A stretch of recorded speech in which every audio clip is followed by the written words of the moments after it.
Speaker Gingrich, how about tone of this campaign? I was in Iowa. I heard you on the stump. You complained bitterly about the super PAC, the outside groups that were lodging charges against you, bringing up some old issues against you. And now you have a former campaign spokesman who is preparing attacks against Governor Romney, calling him, quote, a predator for his involvement at the investment company Bain. You agreed with somebody who said that Governor Romney was a liar when he didn't take account for those attacks against you. Are you consistent now as you're preparing to launch against Governor Romney? Sure. How so? I'm consistent because I think you ought to have fact-based campaigns that talk about the records. Calling him a predator is not over the line?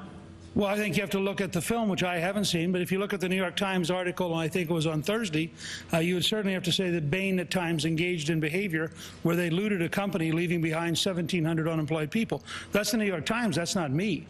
So I think one of the ads I complained about got 4 Pinocchios from the Washington Post. Now, to get 4 Pinocchios in a 30-second ad means there's virtually nothing accurate in 30 seconds. Speaker, you decry the Washington establishment, and you've just talked about the New York Times and the Washington Post. You have agreed with the characterization that Governor Romney is a liar. Look at him now. Do you stand by that claim? Sure. Governor, I wish you would calmly and directly state it is your former staff running the PAC, it is your millionaire friends giving to the PAC, and you know some of the ads are untrue. Just say that. Straightforward.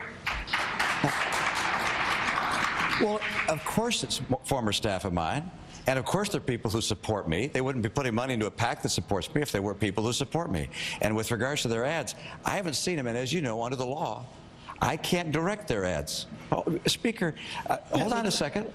I can't direct their ads. If there's anything in them that's wrong, I hope they take it out. I hope everything that's wrong is taken out. But let me tell you this. The ad I saw said that you've been forced out of the speakership.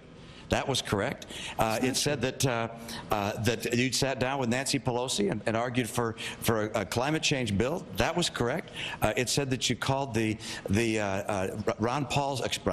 Paul Ryan's plan to provide Medicare reform a right-wing social engineering plan.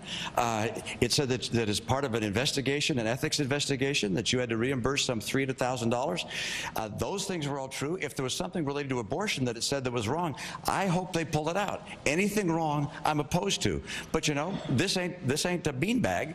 We're going to come into a campaign. We're going to describe the differences between us. But I do think the rhetoric, Mr. Speaker, I think was a little over the top. You think my rhetoric was over the top, but your ads were totally reasonable.